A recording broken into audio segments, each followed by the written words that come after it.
everybody. I am in the middle of chapter 7 where the Hatcher family goes to Washington, D.C. because they're going to take a tour of where money is actually printed. So sorry, my hair is being weird. If you remember the train ride there, Fudge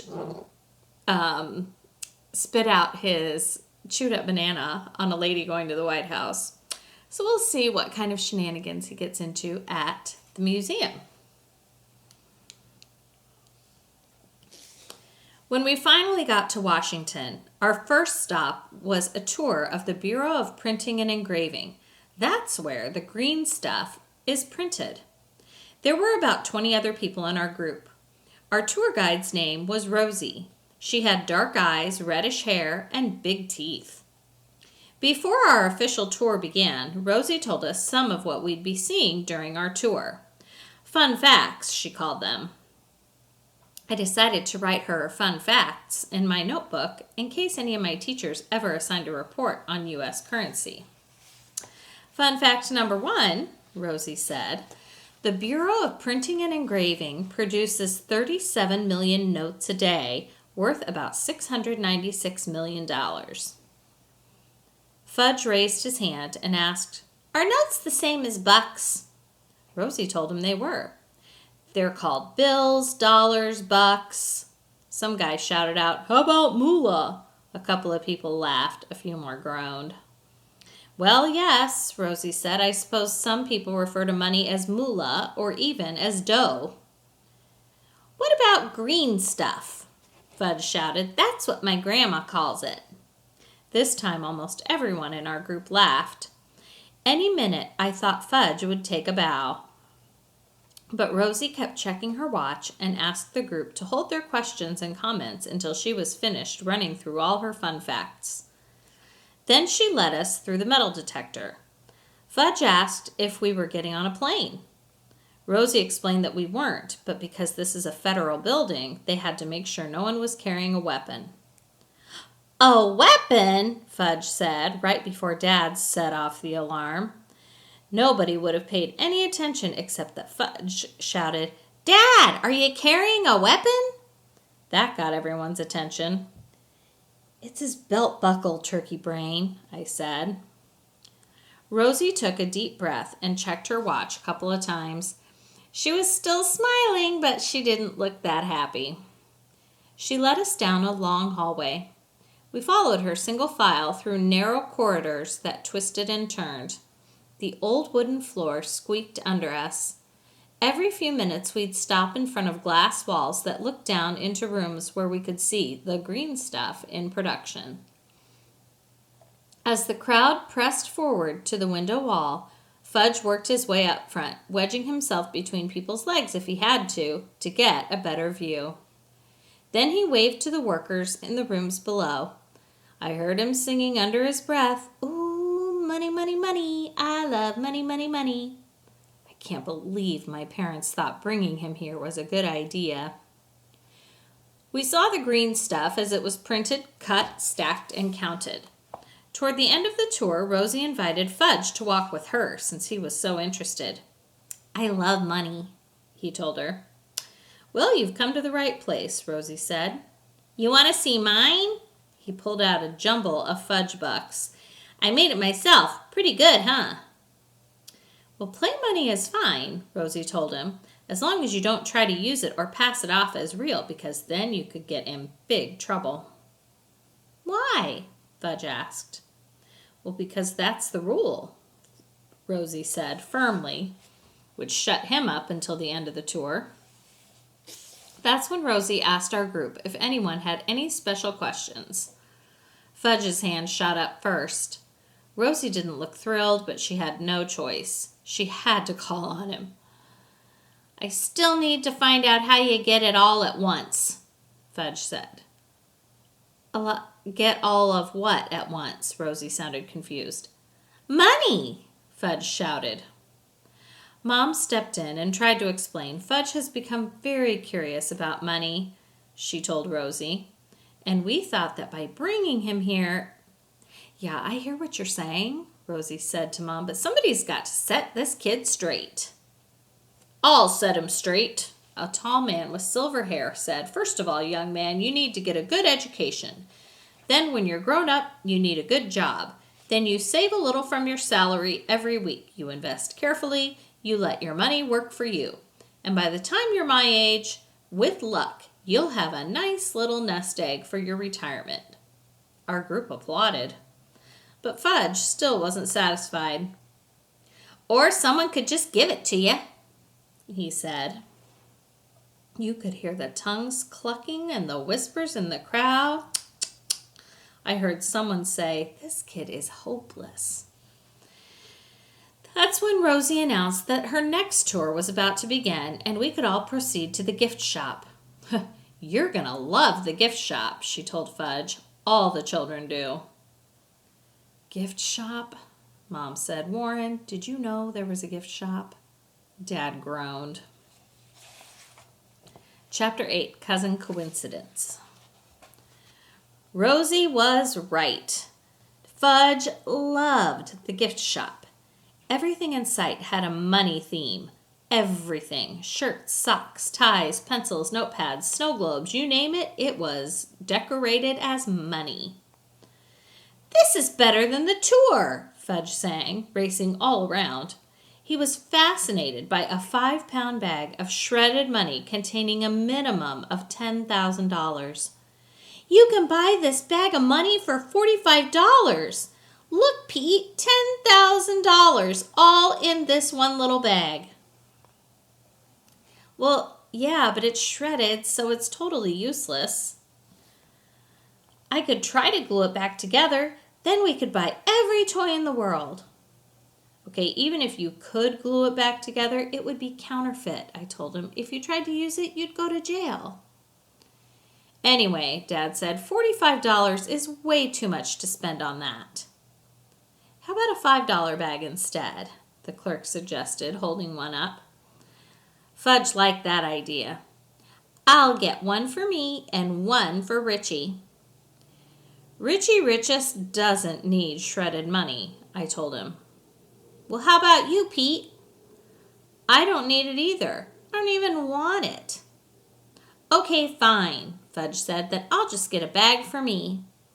While Dad was paying, Fudge tore around the shop. How about this tie? He shouted. I have to have this tie. Mom, can I please have this money tie? Mom hustled over to him. What are you going to do with a tie? Wear it, Fudge said. Please, Mom. Pretty please with pistachios on top. All right, Mom gave in, but that's it. What about Tootsie? Tootsie doesn't need anything from this gift shop, Mom said. She doesn't understand about money. Not yet, she doesn't, Fudge said. Then he took off again, laughing like a lunatic. I turned to Mom and Dad. So, you think he's cured now? Well, they looked at me like I was the lunatic. Then Dad said, let's just get out of here. While we were collecting our things, Fudge raced back across the gift shop. Dad, he said, that guy is staring you out. What guy? Dad asked. That one, Fudge said, pointing across the shop. Don't point, Mom told Fudge. It's not polite. Well, then how will Dad know which guy I mean? Good question, I said. It is pretty crowded in here. Peter, please, Mom said, shaking her head. Then she turned to Fudge. You can describe him instead of pointing. Okay, Fudge said. That guy who looks kind of like you is staring you out, Dad. It's not staring you out, I told Fudge for the 20th time at least. It's staring at you. Well, now some guy came across the room and walked right up to Dad. He was big, taller and heavier than Dad. His voice boomed through the room. You have the Hatcher jaw and the Hatcher eyes, and if I didn't know better, I'd swear you must be a Hatcher. He stuck out his hand and introduced himself. Howard Hatcher of Honolulu, Hawaii. For a minute, Dad looked blank, and then he did a double take. "No," he said, "it can't be. Are you telling me you are Cousin Howie Hatcher?"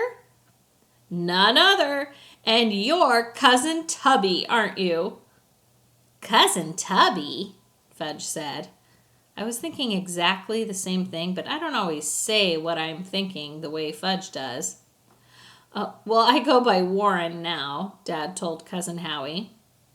Cousin Howie gave Dad a friendly punch in the shoulder. "Lost a few pounds since we last met, huh? You were a real butterball in those days," he laughed. Dad sucked in his gut and stood up really straight. "You gotta work out, Tub," Howie said, sticking his finger in Dad's gut like Dad was the Pillsbury Doughboy or something. "I do work out, Howie." Dad got a funny look on his face then, like he suddenly wished he had told this guy he must be mistaken, like he had no long-lost cousin named Howie.